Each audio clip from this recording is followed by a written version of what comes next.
Blog Talk Radio. Well, a very good afternoon to you. You're listening to XANDERMONIUM, the talk show that gets you talking. I'm your host, Xander Gibb, and on today's show we're going to be talking about current events and things that are in the news and what's been going on.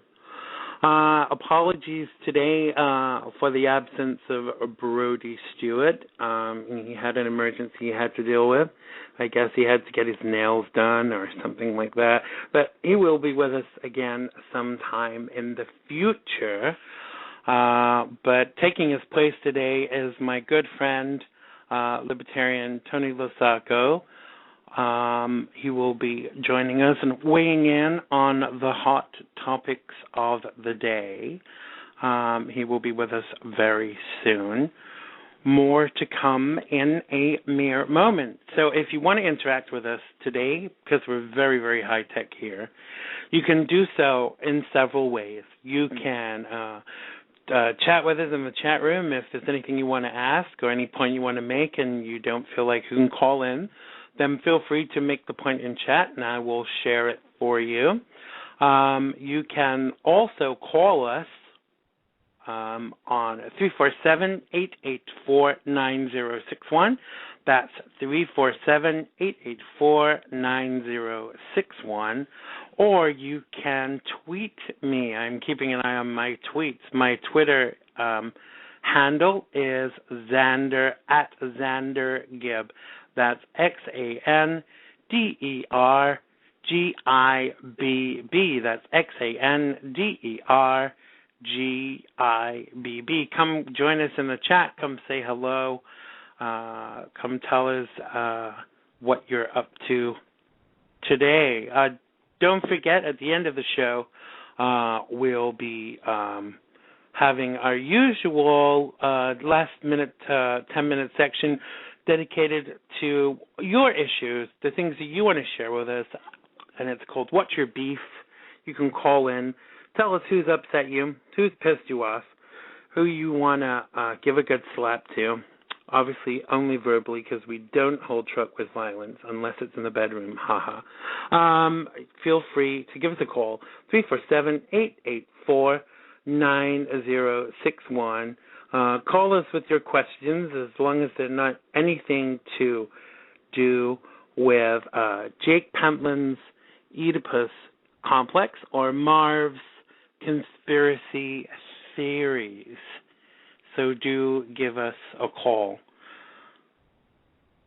Okay, so don't forget to check out the Jake Pentland Show, which is Saturdays, 1 p.m. PST or 4 p.m. EST with Jake, Jen, Eli, and all the crazy color Jake peeps. I listened into that show yesterday, and they had someone called James Duffy, who was the manager of someone called Janelle. Now, I like a bit of reality TV, but I've never watched Teen Mom or Teen Mom 2, and I guess I never ever will. But that's a different story. Also, check out Time Out Seat with Brandy and Jenny. Now, I think they're on hiatus for another week, but check their Twitter page for more details. Their Twitter handle, as it were, is at Time Out Seat. That's TIMEOUTSEAT, at Time Out Seat. And you can get them on Twitter. Yes, indeed you can.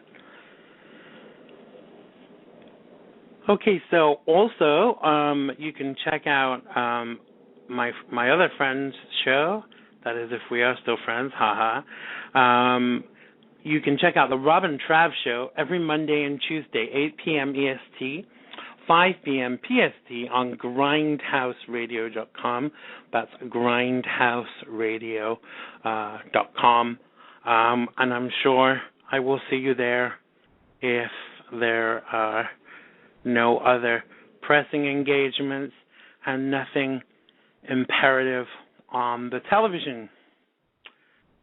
So I tell you where I will be Wednesday night. I will be at the club called Don't Tell Mama, which is at 343 West 46th Street, to see my dear friend and hear my dear friend Kobe Cole sing at his next performance.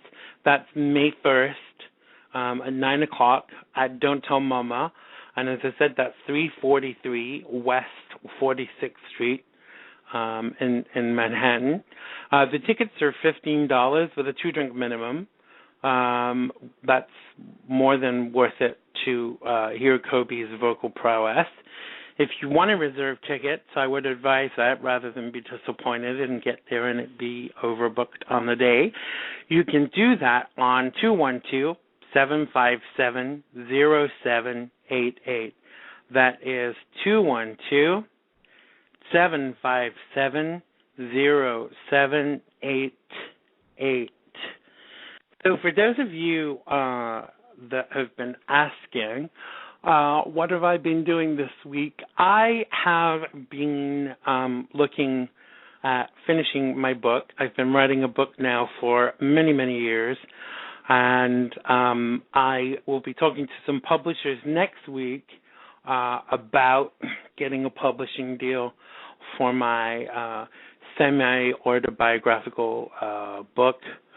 And I'm really keeping my fingers crossed that someone will option that very soon. Also, we're actually looking at putting on a performance of my musical that I wrote. We're looking at putting that on off-Broadway. So I hope you'll all come and support that. Also, if you want to check out my album, the Platinum Prequel, you can go to cdbaby.com. That's www.cdbaby.com/Xander Gibb.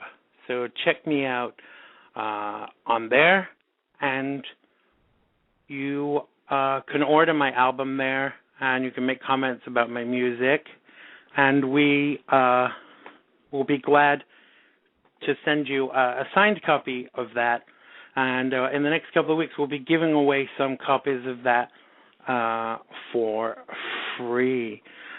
Okay.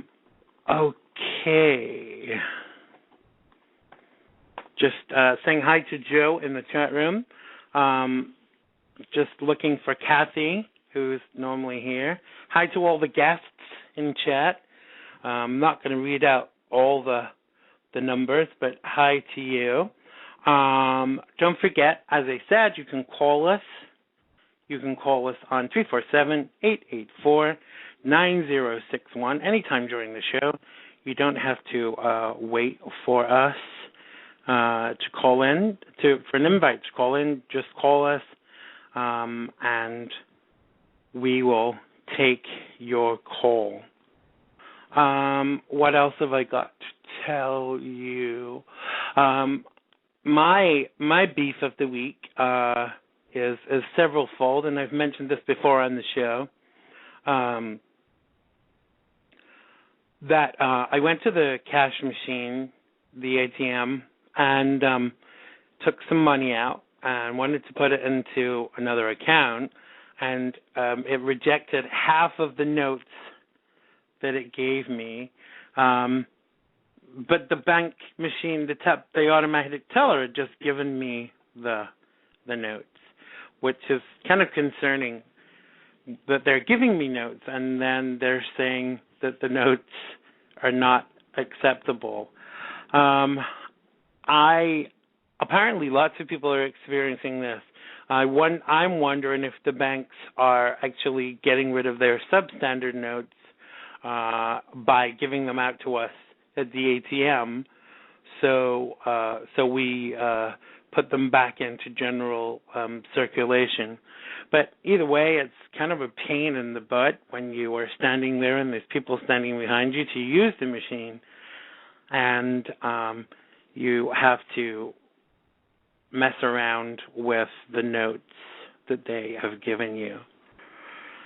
So just a note for you about next week's show. My guest on next week's show is going to be Dr. Katie, who is a neuropsychologist, and you may have heard her on the Jake Pentland show. We're going to be talking about the psychology of love and sexuality, which should be very, very interesting, to say the least. So make sure you join us next week for that.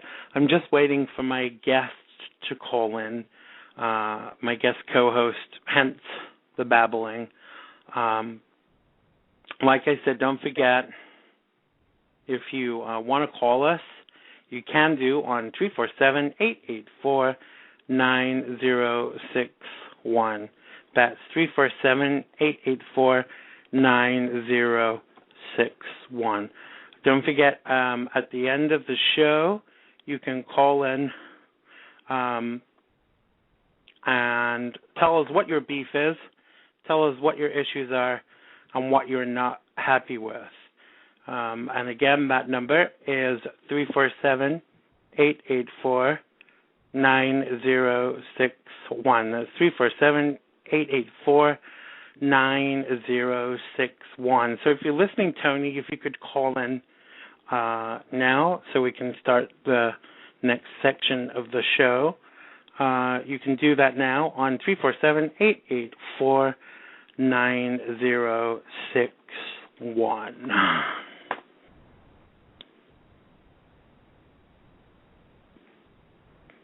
Joe's telling me I can do all of the plugs that I usually do at the end of the show while I wait for my guest.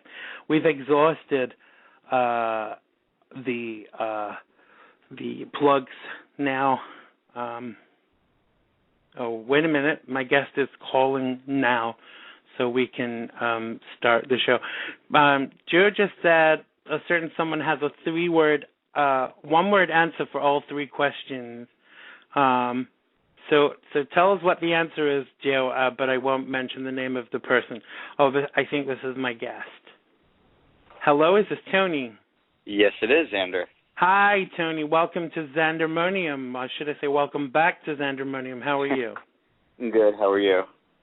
I'm good, but I'm rushed, and I have insomnia, and I need to go to somewhere nice and hot and sit there with a cocktail for at least 12 days. But I don't think that's going to happen.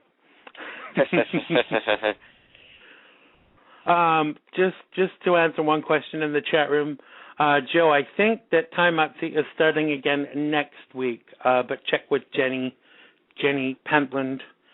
And Joe says, hi, Tony. Joe is the lady who says you have a sexy voice.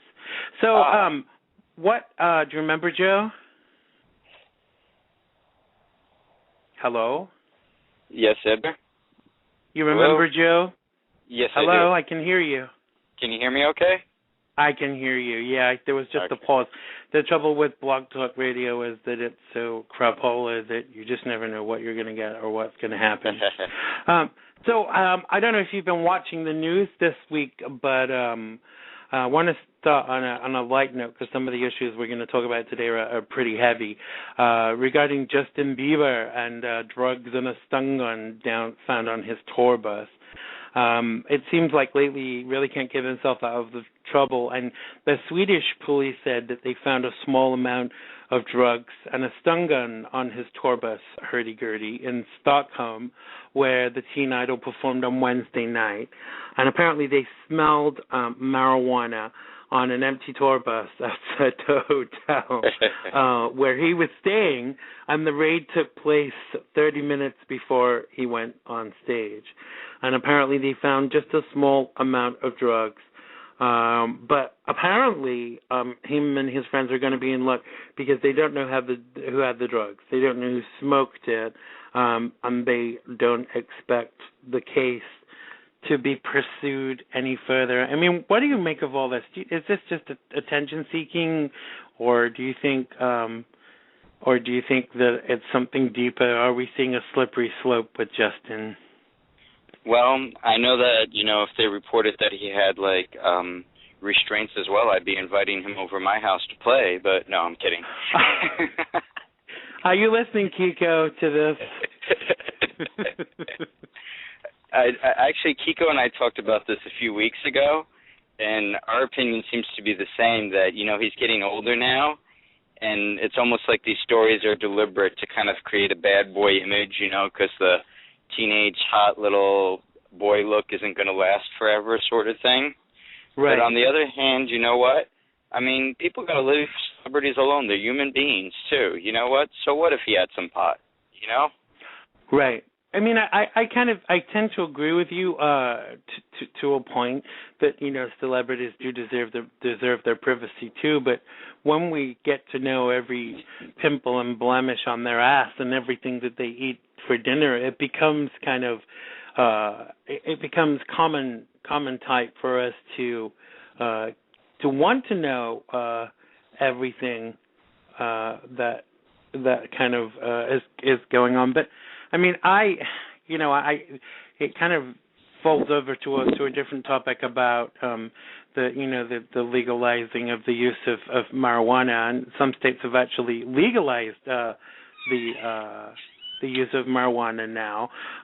But obviously, I don't think it's legal in Sweden. I know it is in Amsterdam because they sell it on every you can buy it in stores there. But I don't think it's legal in Sweden per se, but I think it must be very frightening that if you get arrested in a foreign country on a narcotics charge, I mean, it would be bad enough here, but in a foreign country, wow, it would be very scary to say the least. Mhm. I mean, I kind of think that a lot of this is to do with him trying to kind of get attention. He was in the news again the same week with what's her name, the girl he was dating. I want to say Carmen Carrera, but it's not. Do you know who I mean? The young Disney girl. Her name escapes me, but she was. I know who you're talking about. I can't think of her name either. She was talking about. She was talking in the media about the size of Selena Gomez. That's who it is. Oh, okay. And apparently he was talking about her. She was talking about the size of his appendage in the media, and I always find those things are so funny because they never talk about these things when they're actually with the person. They wait to sensationalize it. Of course. When they've kind of split up, but I think we're going to see a never-ending splurge of, for want of a better word, things from Justin. He had trouble with his car in his neighborhood. He had trouble with his monkey in Germany, which sounds like a euphemism, but it's not. And an unpleasant encounter with the paparazzi in London after he was hospitalized for, in parentheses, collapsing on stage, whatever that actually really means. So I kind of think that we're gonna see a lot more of things about Justin in the media in the future. I think you're right. I also think, one of the overlooked things with these celebrities, whether it's, how many chains of them have we heard about that get in trouble as they get older or whatever, Right. I think part of it's very psychological. I mean, it's not like they're in a normal, not that there is something normal of a two-parent household nowadays, but they're not exactly living a normal life. And, they're just kids, I mean, he's what, 19 now, I think, or just 18? And, he's growing up, and he's had this life of fame and stage and this and that, and, it's like, how does a kid deal with that emotionally? It's like... Well, I think he's had to grow up quicker than anybody else, and part of that is that he's missed out on a lot. But let's face it, whether rightly or wrongly, what is your average 19-year-old doing? They're smoking pot, talking BS to people on Twitter and flaunting authority. So he's actually no different to anyone else of that age, And that's what I guess I'm trying to say. Yeah, it's like, you got to realize we tend to put celebrities on a higher level, or our politicians or pastors or whatever, and They're people just like us. What's an average kid going to do? You know, a kid's going to get in fights, make mistakes, do drugs, whatever, you know? I think that part of the problem is that we raise celebrities to such a high plateau in this country because we don't have royalty, and so they're kind of the next best thing. But then we end up kind of expecting so much from them that we actually forget that, you know, this is a young kid. I mean, let's face it, he's been doing this since he was a little boy.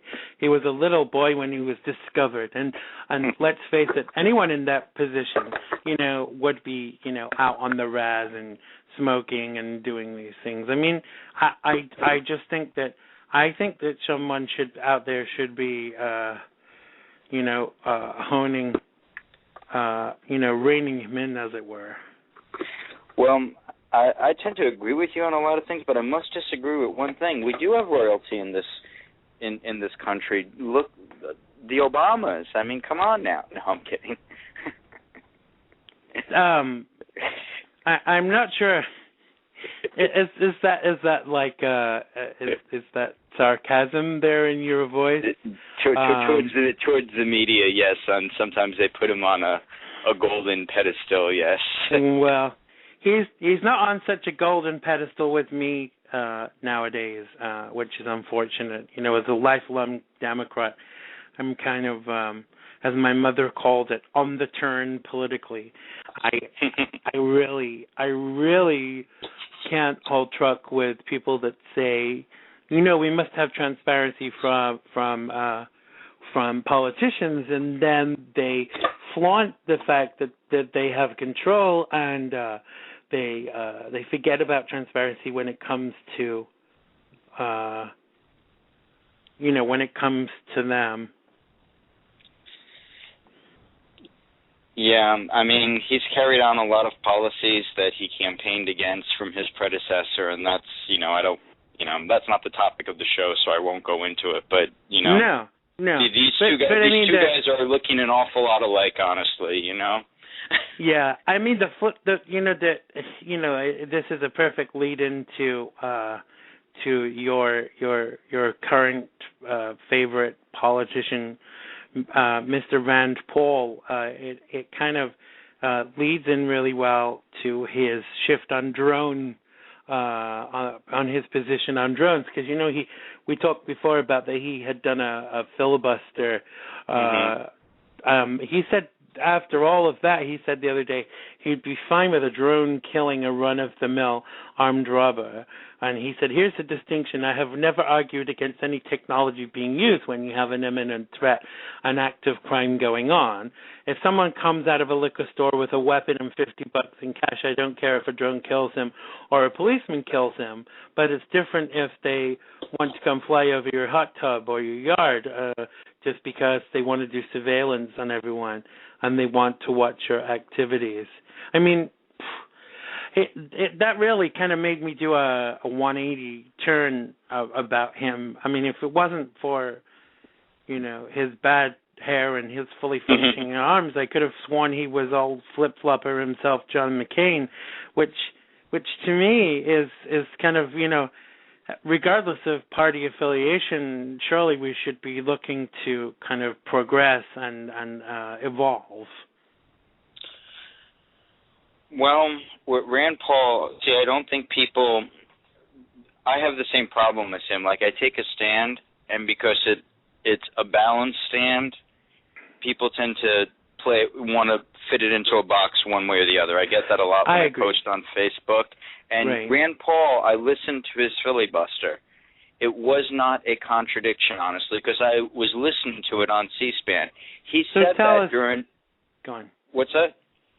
No, I was going to say, tell us how it wasn't a contradiction, because even people who are his adamant supporters have called it, you know, a turnabout. But sorry, carry on. I interrupted you. Oh, that's okay. I showed you all the times, Xander. See, he said during that filibuster, and once again, this is the problem with people wanting to put people's thoughts in a box. Rand Paul was very clear in that filibuster. He wanted an answer to surveillance and drones. Could they be used with that. And they had asked him during the filibuster, what about threats, imminent threats? And he stated during his filibuster, no, I have no problem with an imminent threat if something's going on to stop it. Because what they did during the filibuster, they brought up 9/11 and the planes and the hijackers. What if something like that were to occur? Would you use a drone? And Rand Paul said back then, and people must not have been listening because they wanted to fit his thought into a box. Like I said, he said, I have no problem under those circumstances of an imminent threat, where it's an obvious threat, to use a drone, American or not, to protect people's lives. And that's all. He just restated what he stated in the filibuster. So you see, this is the thing that concerns me. I'm prepared to concede that both the liberal and conservative media, just like you said, quote, want to put things into a certain box, and they will package it whatever way they see fit.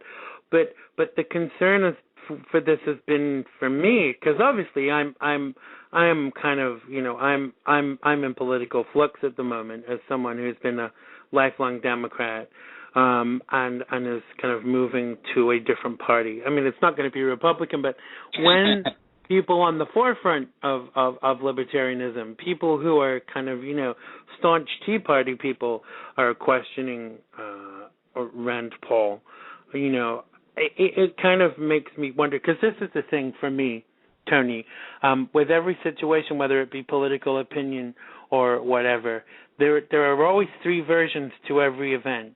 If you and I witness an event, there'll be three versions to that event. There'll be what you saw, what I saw, and what actually happened. Exactly. And I think that what we do in this country, unfortunately, is we tend to look to the media that feeds us the most. Like conservatives look to Fox, liberals look to whatever they look to, and I think we as Americans we have to look beyond that now, because there is an underlying methodology with these people who present the news to us, to present it in a certain way. And I think that in order for America to be great again, we've got to step out of that, because if we're not looking at the real issues, if we're molding the issues into what is our kind of MO, our kind of what we want people to think, that is even more disturbing.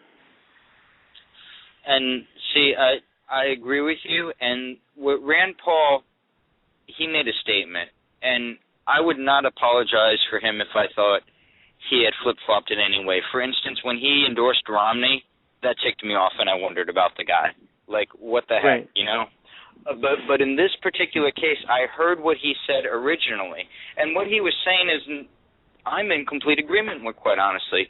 For instance, God forbid I went crazy, and I had some bombs on me, and I was on the news, and I was about to go blow up some building with a bunch of people, right? I don't think any common sense person, if I'm there on TV with a bunch of nuclear weapons strapped to me about to blow up some massive landmark, is going to argue against the government sending a drone to blow my car up. No. I mean, no, we absolutely. we might not like the idea, we might not be comfortable about it, but I think any reasonable person would say, well, they had to do it to save lives, and we all knew there was a threat there. What Rand Paul was taking a stance against, and what people misunderstood, he was taking a stance against the government deciding and declaring threats in some secretive process that nobody knows about, where you, I, or anybody else could be a threat. Right. And it's funny. I mean, I actually heard someone say on a TV show the other day, and this was a libertarian who I won't name. They were saying, what about, say, for instance, when they don't like something that Xander Gibb is saying, are they going to send a drone and to kill them? And it kind of bothered me, and it was reminiscent of this TV show called Dark Angel.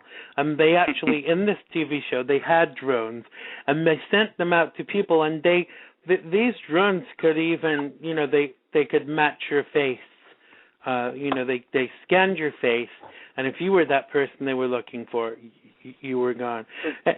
I'm starting to see now why the gun lobby people want to keep their guns. Now, I don't like guns. I'm scared of guns, but right. I think that's partly to do with if I knew how one worked, and maybe I wouldn't be as afraid. It's just because I know what they can do. So I'm evolving politically, and I think that a lot of people in this country are waking up and smelling the coffee and seeing it's not about whether you're a Republican or whether you're a Democrat. It's about common sense policies, and I mean I just think that it's so easy, and I've done this as a Democrat. I just dismissed everybody and anything that was to do with Republican. But I have to say, the funny thing is, and like I said, I'm not going to go out and join the GOP tomorrow, but the funny thing is that I'm seeing myself nowadays as more libertarian, and even some of my friends who are Republican are actually more libertarian than they are what you would consider to be, baseline GOP. May I touch on a related topic as far as drones and libertarian? And I'm curious to hear your viewers' comments on this, actually, because, see, we talk about things like this, but there's a far more serious issue here. Did you see the last Star Wars movies, Xander, the prequels to the movies, where the Emperor just took over and they were all there? No. Okay. At the end of those movies, and it's funny how science fiction tends to mirror reality. It's crazy. The Emperor takes over, and they're there, and he uses security measures to become the emperor. He was the prime minister of the republic or whatever. Right. And they make a comment, and they say, people are the death of freedom, and I'm paraphrasing, of course, from the movie, but basically they say the death of freedom, and people are cheering it on as the republic's gone, and it's been taken over by imperial powers under security measures. We just had an entire city voluntarily agree to martial law, and cities across the country are posting instructions on how for people to obey martial law. Shelter order is crap. But it's martial law. But that's about fear, and unfortunately, what both parties' leadership tends to do is try and act on our fear as Americans, and that to me is highly alarming. I mean, Jo just made a very interesting point about, she basically said, unless they blow up a school trying to get to you. I'm basically, I see her point, about innocent bystanders getting hurt in the process.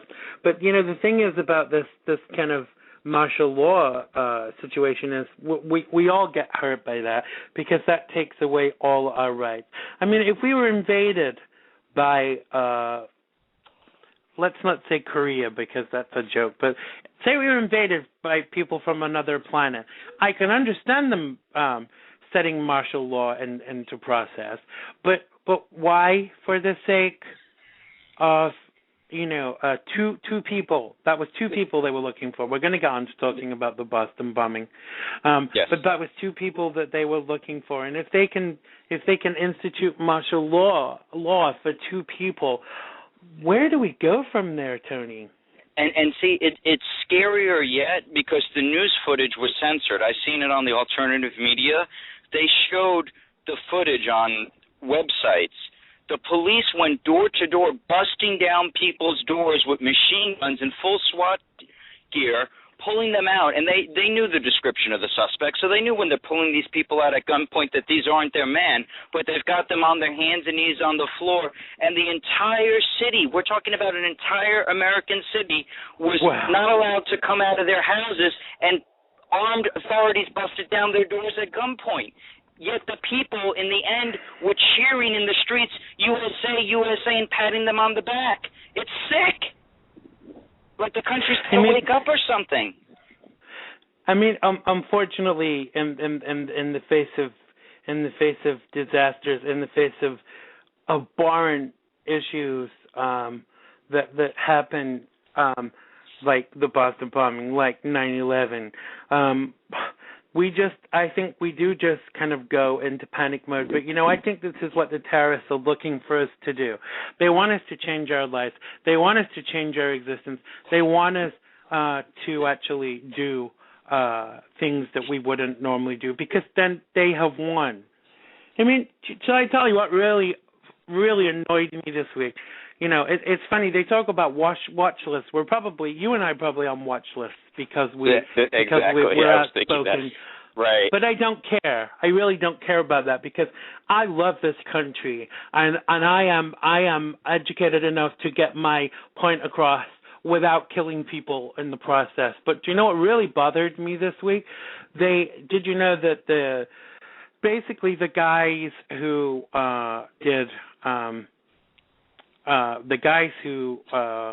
allegedly committed this atrocity. I know one of them has admitted to it, and the other one is dead. So I guess we can now stop saying allegedly. The parents of the two main suspects said on Thursday their sons had been framed and accused the U.S. authorities of killing the older brother just to put on a display. And the father, banged the table and said he's going to go from Russia to the United States to find out the truth. And the mother said she wanted to scream when she heard of her eldest son's death. Yeah, I'm sorry for his death, but you know what I'm actually more sorry for? I'm sorry for all those innocent lives and that poor little 8-year-old kid who will never have a graduation, will never have a full life, because it was ripped from him by people whose message, I don't even know what their beef was. I don't know what their issue was. So for me, there's this controversy about whether the people who were hurt in the Boston bombing, whether they will get their medical fees paid for by the country, whether it will be a government thing that we pay for it. However, it looks like they're gonna fly in his parents and pay for that, and pay for his body to be shipped back with taxpayers' hard-earned money. I mean, what is this country? This is not America anymore, where they can do that, But the one thing we have to remember, and I completely agree with you on that, but the one thing we have to, and this will probably upset a lot of people, if I had free time, okay, and unlimited amount of money, I'd be volunteering for that man's defense right now. And I'll tell you why. Not because I believe he's innocent. Not because I don't believe he's a horrendous murderer. Seems like there's a pretty clear cut against him. But no matter what, that was a naturalized American citizen who deserves the right to a fair and impartial trial. And what makes me sick in this country is you have people like Senator John McCain and Lindsey Graham, and I'll mention them by name, who are talking about enemy combatant. The president of Russia. That's another watch list you're on now.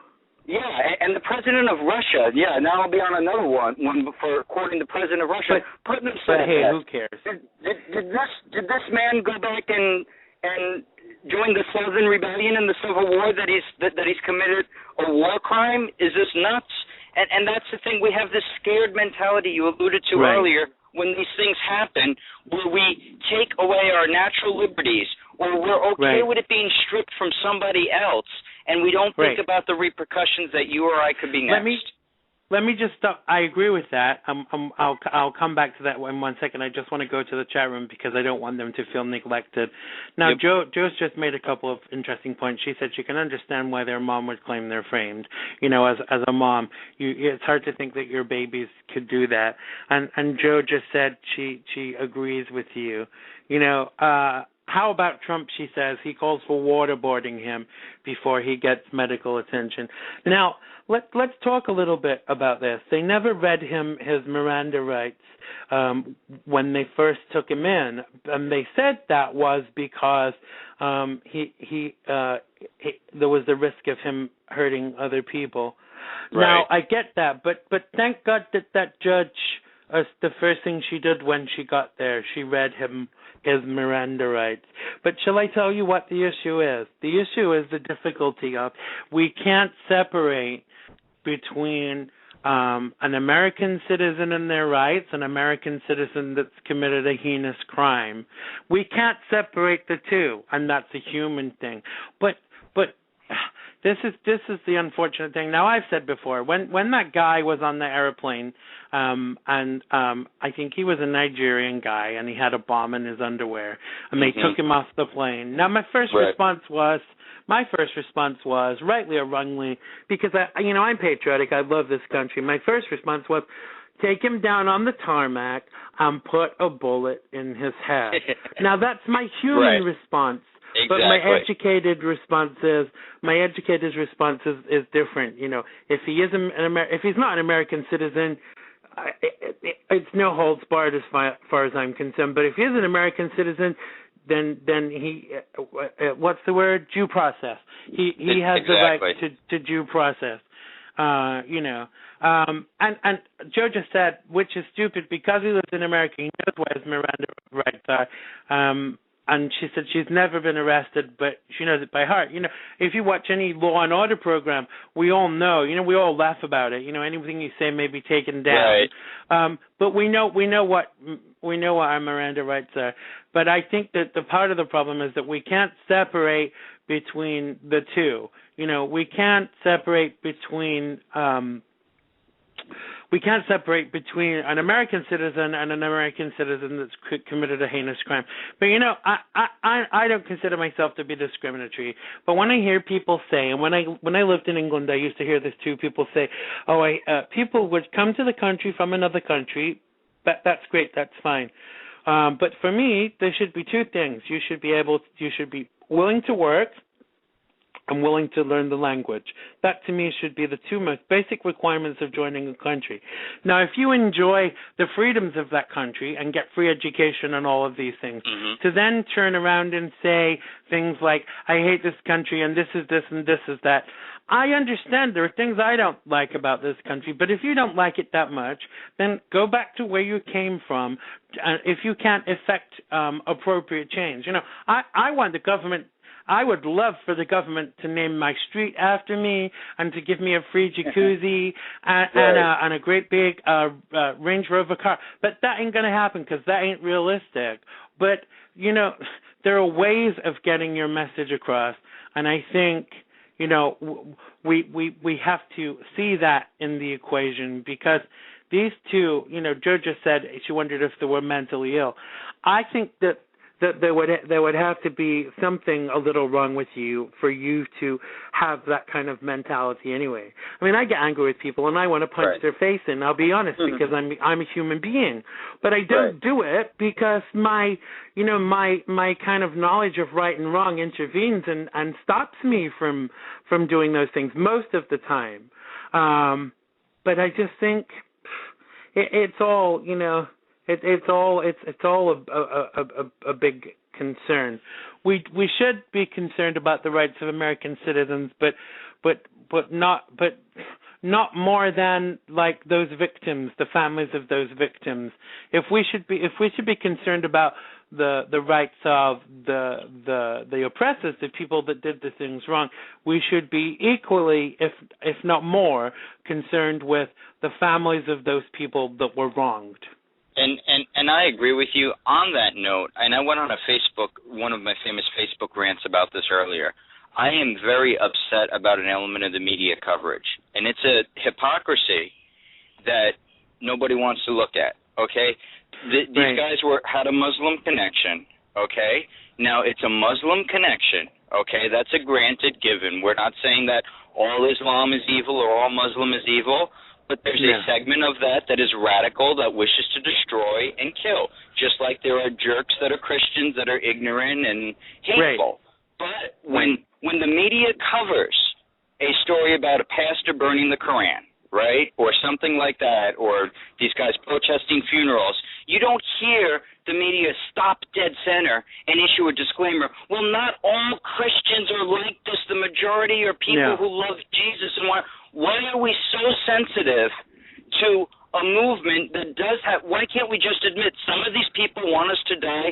Some of these people are radical nut jobs. But when it comes to Islam, we have a double standard in the media. I saw somebody on Fox News stop mid-sentence this morning and make that disclaimer. Well, not all Islams are radical. It's a peaceful majority religion. Right. And I'm like, but Christianity doesn't get that disclaimer. No other Right. religion does. So we have to be realistic. We do. And, this brings to mind to me, there was a lot of concern when the president apologized for was it an army captain or somebody that burned a copy of the Quran and videoed it or whatever it was. Mm-hmm. But can I just say in response to that, when are we going to get an apology for all the people that were killed on 9/11? When will we be getting that apology? Exactly, and it's political correctness gone wild, and right. That's the only way to put it. It's like, okay, we understand the average rational American, and I do mean the average rational American, if there are any left, understands that not all Muslims want to blow up the United States. Not Islam right. has a majority of peaceful people. I think we all get that. But to right. overprotect it and insulate it from criticism, when you see these radical websites, you could just do a Google search or whatever, and you hear leaders of these foreign countries talking about the destruction of American Islam, and we ignore that. We ignore a legitimate threat basically because we're afraid of sounding bad. And that's wrong. Political correctness only goes so far. I saw this thing on the internet where it was a Muslim woman that was saying that most average Muslims see Islamic terrorists the same as your average Christian sees the Westboro bastard Baptist, whatever they are, church. Yeah. And I get that. But we shouldn't be so politically correct that we should be afraid to say what is right. But however, we shouldn't let it go to the other extreme either, because after 9/11, there was a lot of bad feeling towards Muslims, and there was a lot of violence, because we can't generalize. If an Irishman punches you in the face, doesn't mean all Irishmen are violent. All right, bad example. But you know what I mean? I'm joking, but. Absolutely, and it's a balance, like you said. Right. Joe just brought up an interesting point in the chat room. Yes, Joe, we are better than them. She was talking about Guantanamo Bay. Mm-hmm. It's important to do what's right and not what the bad guys do. That there are people in Guantanamo Bay that, under NDAA, which is the National. What is it? The National Defense Authorization Act. Yep. Authorization Act. There are people in Guantanamo Bay that have still not been tried. Look at people like Bradley Manning. Mm-hmm. When are they going to let Bradley Manning out? What did he do? I could understand if he'd sold secrets to the Russians or to the Iranians or whatever, but he didn't gain anything from that. He did that out of soul searching and wanting to feel right about himself, because he knew stuff that could have affected people. Joe made a point about like these dumbasses who put McCain in a cage for 5 years and broke his arms. What is the difference between people torturing our own and us torturing people? Because to me, that doesn't, it does not get. If I tie you to a chair for a week and beat you around the head, you'll tell me anything that I want to hear. It's just human nature. And see, Xander, I think this gets back to, and it fluctuates on two issues. I've noticed it with two issues, on gun control and the war on terror. And this goes back to George W. Bush, and I took a lot of heat at the time for saying this. Things were not done the proper way. Shortcuts were taken to appease everyone, and now we have the problems. For example, if you declare war, let's say that after 9/11, Congress actually had a declaration of war against Afghanistan, and they could have even said against any state that harbors terrorists, right? There are certain powers that kick in under the Constitution that are clearly defined, crystal clearly defined that the government has that they would not have in a normal time, and a clear war is defined. But we didn't do that. We deliberately didn't do that. We left everything so vague instead of declaring war and invoking powers, because now we have an indefinite war and indefinite powers and nothing official. Same thing with gun control. You know, if you don't like the Second Amendment, and I personally don't like guns either, as you know, but you know what? Instead of having a debate about let's go back and change the amendment to the Constitution, we're trying to pass half-built laws to get around it. And see, that's the problem when you don't do things the right way to begin with. But you know, this is the thing, Tony.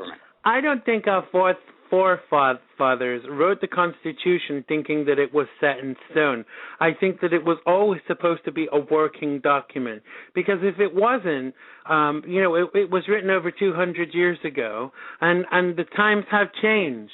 You know, people's basic fundamental rights shouldn't change. In fact, rights should kind of become, you know, rights should increase, not decrease. But the Constitution, I mean, this is the thing for most people. Everybody wants to. It's a bit like with the Bible. Everybody wants to pick and choose with that.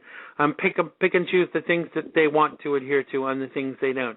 You know, either we adhere to all of the Constitution and update it and treat it like the working document that it's supposed to be, or we throw it out altogether. You know, I hear all the gasps when I say that, but to me, it's either one or the other. We can't.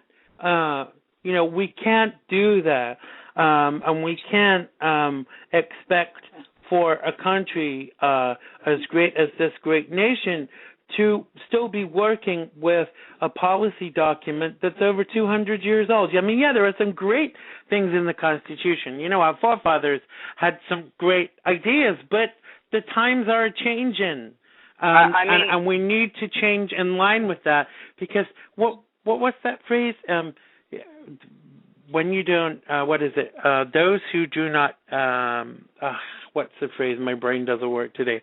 Basically, it's to do with we're doomed to repeat the past history, if we don't learn from it. Right. And see, I agree with you, but the thing about the Constitution, and see, I hold two documents in very high esteem, as you know, the Bible and the Constitution. But the Constitution here, as you just said, you either throw it all out or you abide by it all, because the Founding Fathers put that document in order with a process for it to be changed. It was called amendments. The last one we had, I think, was giving 18-year-olds the right to vote, because we didn't want to send them off to wars and die, and we thought, hey, these guys should be able to vote and have a say. Right. So we do change that. If we didn't change it, slavery would still be legal. But see, now, if you want to do that and you want to do things rightly, and it pains me to say this because I don't like guns. I hate guns, quite honestly. Me I think they kill people. But the gun rights people are right. The document says in its current form, the right to bear arms shall not be infringed. And you know what? I hate that. I hate that it's in there. I hate it. I don't like it because of what's going on. But just because I don't like it doesn't mean I get to write a law that ignores it. If I don't like it, then there's a process in place to change it. And I think it should be changed, by the way. And if the majority of Americans think it should be changed, then there's a process to do that. But we can't pick and choose. You know, privacy is a big issue nowadays, and martial law and all these things we talked about with our liberties. Maybe we need, in today's modern society, with smartphones, smart refrigerators, smart microwaves, and Xbox Live watching us, maybe we need to add an amendment to that about the right to privacy, because it's not there. It's an implied right, but that's what we do. Because they want to be in our bedroom. They want to be everywhere. They want to have a say in everything. Someone said to me on Twitter yesterday about progressives being the most oppressive, and the scary thing is that I kind of have to deal with that. I mean, Hitler was described as a progressive, and all he wanted to do was to take away people's rights and kill members of the community. I mean, where does it end, you know? Joe just shared in the chat room, when Trump tweeted we should overturn Obama's government and march on Washington, did we haul his ass into jail and take all his money? No, Joe, but maybe we should have done. You know? I know, that's what I was just thinking. You know, it's a concern. And, you know, I think that, I think that the part of part of the problem is that nobody wants to address the real issues. It's like, Obama just wants to say, look, here's this for you, here's this ticker tape parade, and the transparency is gone, because while he's saying, here's this ticker tape parade, here's free pizza, and while we're eating the free pizza, he's changing shit behind our backs. So we have no say in. I know you can't have a referendum every time you want to make a decision as a president, but let's face it, his previous incumbent did lots of things that we didn't want him to do, and went to war when the country didn't want to do it, on faulty information. But they've just they've just given him a library.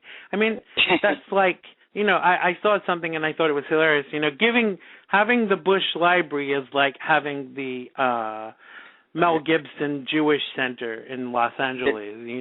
And I had a thought like that recently too, Xander. I was thinking back to Hitler and Stalin, and magically speaking, if they were alive in hell, where they probably are, hopefully, but if they were alive and they could see these events, they'd probably be laughing like, we wish we could have thought that one. Planes into skyscrapers and people cheering us as we took away their freedom.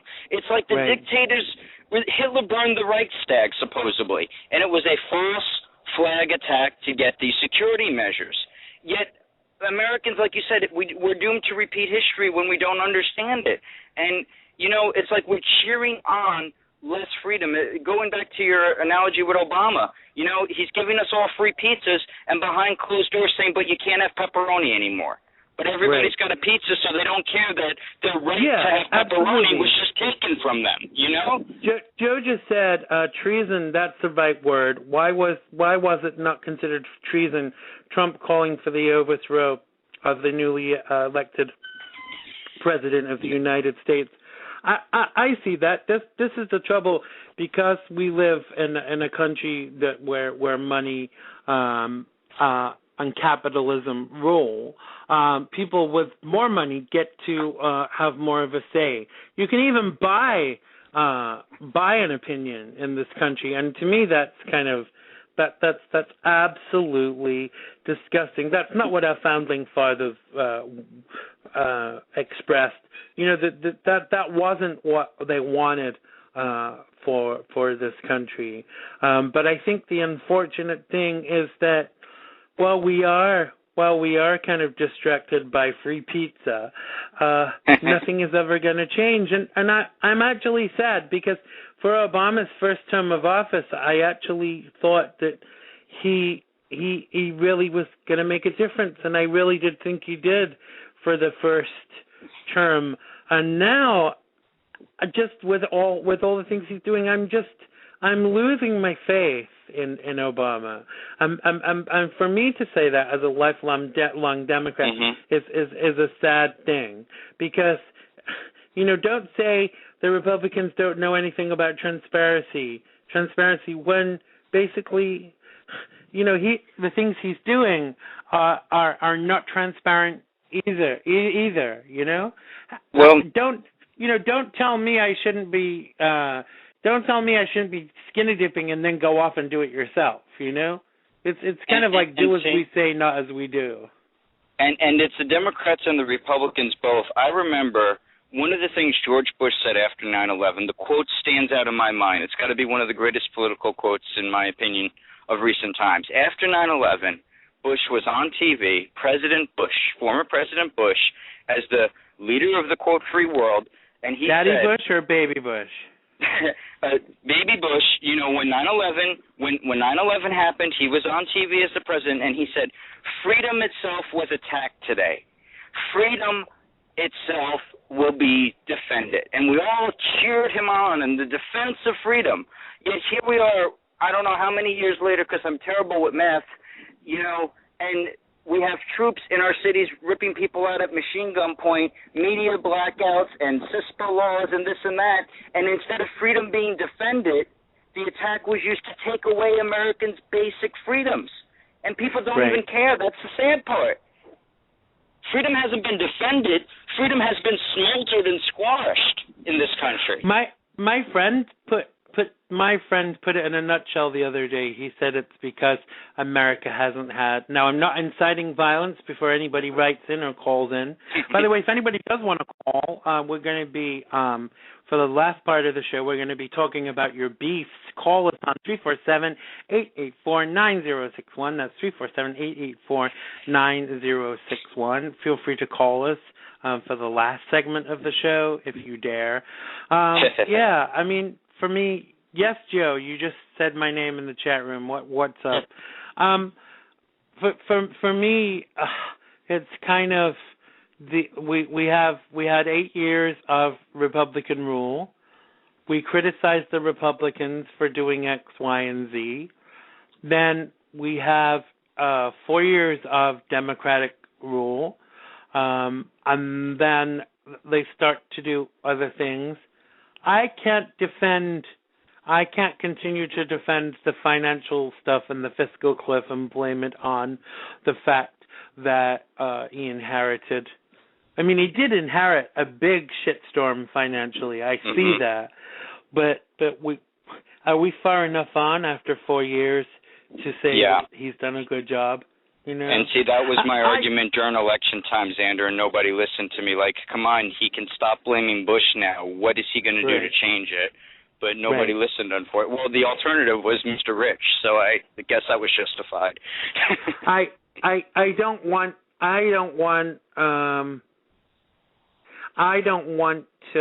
kind of to live in a country with someone like Mitt Romney, because you have to be scared of someone like that. And when I tweeted and when I put on Facebook that this was reminiscent of the beginning of Hitler, if someone is talking about taking away your rights before they're even in power, what the frick are they going to do when they're in power? You know? Exactly. Joe asked me to ask you this, Tony. She said, did he actually see this martial law, kicking doors down, machine guns himself? I am not doubting his word, but doubt that it actually happened unless he saw it himself. Yes. Where did you see that, Tony? If you go, I didn't want to mention the websites, but the easiest one to get to, and it'll say martial law in Boston or some tag like that, is InfoWars. I watched the footage myself. This was the footage that the mainstream media did not show. And once again, the issue there was they claimed security. But you have the SWAT teams busting down people's doors and ripping people out of their homes. And once they're out in plain view of the SWAT team, and the SWAT team obviously has the suspect's description, and they know some old fat guy isn't, their suspect, are still hands on your head, and throwing them on the ground. And this was going on door to door throughout Boston. I mean, imagine the nightmare. Your private home, because something's going on down the road or some guy's got a bomb, armed men with machine guns bust your door down and force you out of your home. And the rest of the country, the rest of the city, if they don't obey, God knows what happens. They called it voluntary shelter order. What would have happened if I did not agree with that voluntary shelter order and I went out into the street? What would have happened to me? I don't know. You probably would have been arrested. Exactly. Joe just made a valid point. She said, could have been just once, like they had a special reason. It was door to door throughout the city. Well, I shouldn't say throughout the whole city, but it was in the immediate area. I couldn't honestly vouch for how many blocks it was, but it was blocks and blocks. Right, because we know people that live in Boston suburbs, and they kind of didn't experience that. But I think I'm not disagreeing. I'm not disagreeing with what you're saying. But let me give you an example. I saw a video the other day of a guy that had been stopped by a cop. I'm not sure if it was a sheriff, because I know in some of these smaller towns that this is what they are. Anyway, the guy had a fully loaded weapon, but was out in the sticks, like walking along with his kid. And the police officer basically told him to disarm or whatever, and the guy refused. And he was basically saying that he had the right to do this, and he had the right to walk around with a loaded weapon, and the policeman could only the officer could only stop him if the officer felt threatened, and the officer said he did feel threatened, but only because the guy had refused to comply. Now, the point I'm making here, because I watched the whole video, and I think that this is the thing for me. If I get stopped by a police officer and I don't comply, now I don't have a gun, I don't carry a gun, but if I don't comply, whether or not that officer is being overzealous or not, I kind of not deserve what I get, but I leave myself open to criticism, because really, if a policeman stops you, you kind of should comply. Now, what we tend to do in this country, and probably in every other country, is that just because that one police officer did that, we think that all police officers have done that. Right. Now, I don't think that that's the case. I have police officers in my family, and I just think that what tends to happen is we hear of one incident, and what we do is we generalize, and that's a scary thing. I'm not saying that was the case, but it could possibly be the case. I think this happens. And I should back up a little bit. I saw an excellent what do they call the memes on Facebook, and my degree is criminal justice. I used to want to be a police officer. I 100% fully support the brave men and women who defend us on a daily basis. I support the police. I support the heroic men and women of the Boston police force. I support the police, okay, but that does not mean I have to support a police state or an excess use of their power. There was a case. I wasn't suggesting that at all. No. I know. I'm making a disclaimer so it doesn't sound like I'm against the police. I'm not. I had an armed police officer in my own community here come to my door with a gun and force me out. But there was a shooting 3 doors down and bullets were flying. I didn't argue police brutality or police state. The man was doing it for my protection, to protect me. Right. But you have to distinguish between a legitimate protection and things like media blackouts and things that don't add up. And when people are being told for an entire city, stay inside your house and lock down, and cheering USA, USA, while armed gunmen of the police and federal law enforcement, I saw tanks, I saw desert camouflage, not regular SWAT. There were military people in that lockdown, but you didn't hear about it. But if you watch the footage, you see the color of the tanks and everything. You know how to identify military versus SWAT. The military was involved. And see, I don't have a problem with that because it was a security thing. There was a bomber loose, okay? But my problem is the transparency, like you said. Admit, yes, we called in a military drone. Yes, we had the military to protect people because we had an armed bomber going through the streets of the city. Absolutely. But you have to be transparent about it and be very safe and not abusing that power, or we will become like Nazi Germany. Absolutely. Joe just said in the chat room, she said, I live in L.A., Rodney King, L.A. riots. I don't believe that cops are perfect, for sure.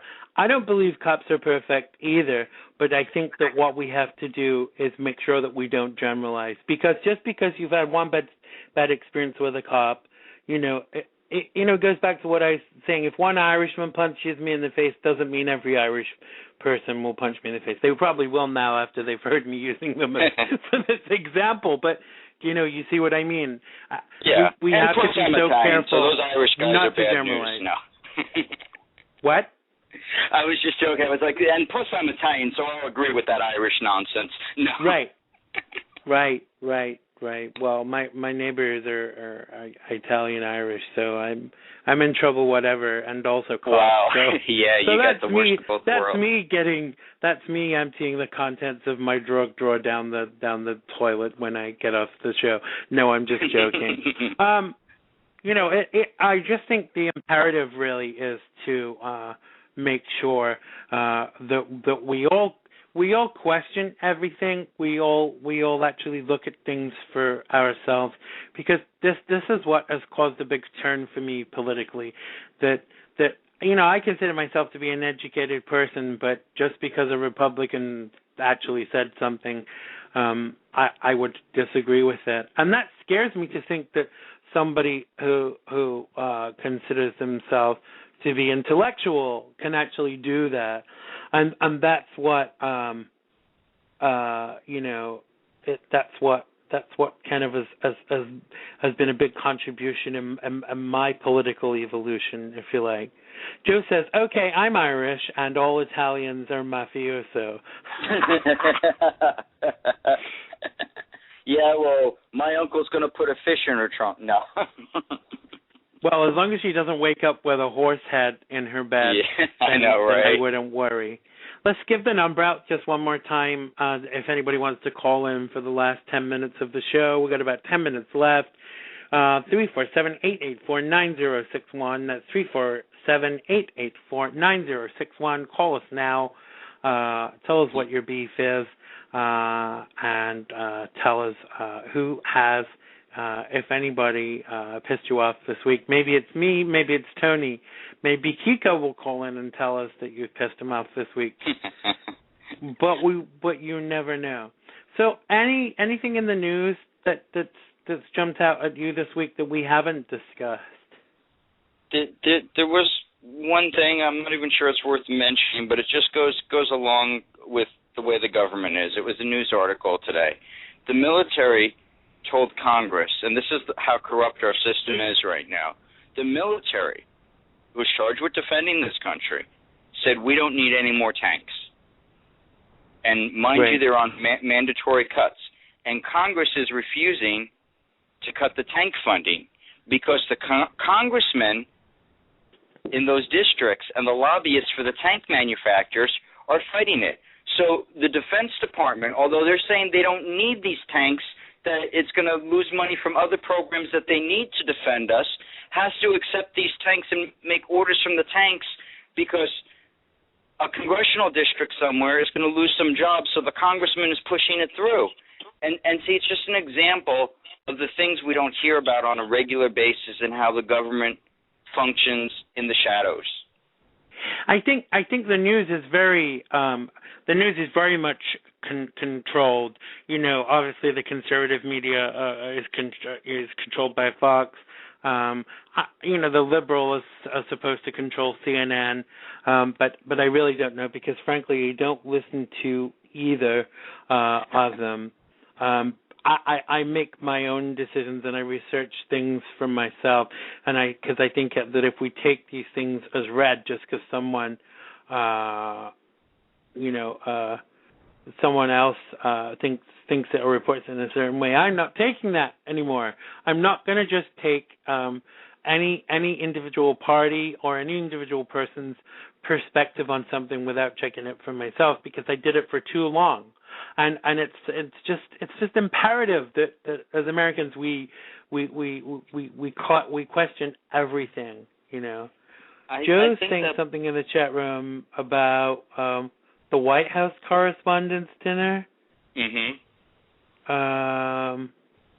Something about current Congress success. Why are you surprised?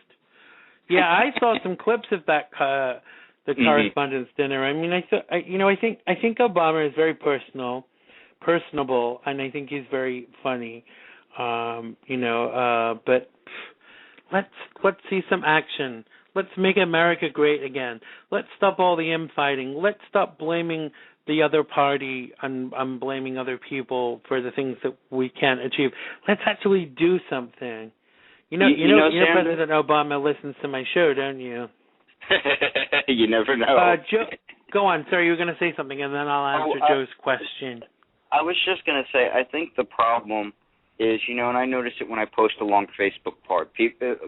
People like you are the only ones that take the time to read it. Americans today have become totally disconnected from one another. There's no personalization. There's no hi, hello. It's on to the next thing, onto my Facebook. Quick, instant, and people fit into these boxes intellectually and politically because it's easier to just say, oh, I'm for that, than to think and do research and think things out. It's like we've become so disconnected and so far removed from our own humanity.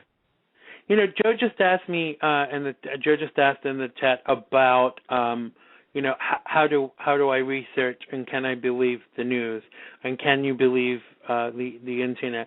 Well, I never just take one source, Joe. I look at several sources, and yes, I do use the internet, but most sites say have a different slant. Again, lots of sites are kind of slanted and have an agenda. Just as politically people are slanted and have an agenda. But I'm really trying not to be, and that's why I'm kind of losing the labels now. I'm not going to refer to myself as a Democrat anymore, which is kind of sad. However, I'm not going to refer to myself as a Republican either. My mother would. Well, actually, my mother would be very happy of me referring to myself as a Republican, but it's not going to happen, That along with me finding a nice girl to marry. Okay, Joe wants to know, she said, right, can I get a straight opinion? Not from Tony or I because we're both gay, but if you want an honest response, Joe, we can give that to you. What's your question? It doesn't look like, she said, well, I wouldn't. It doesn't look like we're going to get anybody calling in today. I scared them off, didn't I? No, I don't think you scared them off. I think that it's obviously warm and people are out. I get a lot more listeners to the show after than live. And someone messaged me on Blog Talk, on Twitter, Facebook even the other day. I'll get there in the end, saying they loved the fact that they could download my show and listen to it while they were at the gym. So you can download the show to listen to at your leisure, as it were. Oh, Joe said she was saying she can't get a straight opinion by looking online because they're all slanted. Not that she couldn't get a straight opinion from us. My brain is adult now. I think one thing we can both agree on. You see, because when we first became friends, Tony and I was staunchly Democratic and wouldn't have anything said against the president, and I'm actually glad that I'm open to change, because when you're not open to change, you stand still, and when you stand still, you kind of move backwards. You don't progress, as it were. And I think we all have to be, willing to look at other ideas and opinions and accept them if we feel they're right. Joe says she would go on. Sorry. I was just going to say that I think the point that you are really in trouble at is when that if you ever reach that point in life where you've had your opinions and you're in your box, whether you fought for them for your whole life or not, and you don't question them anymore and you're not willing to change. And it's sad there's some people like that. I was a Republican, a staunch Republican, working on campaigns for years. I had to change to the libertarian end. And I think that whether it's you or me, and whether it involves religion or politics or just life choices, the point where you get in trouble is when you refuse to question yourself and what you've believed. Right.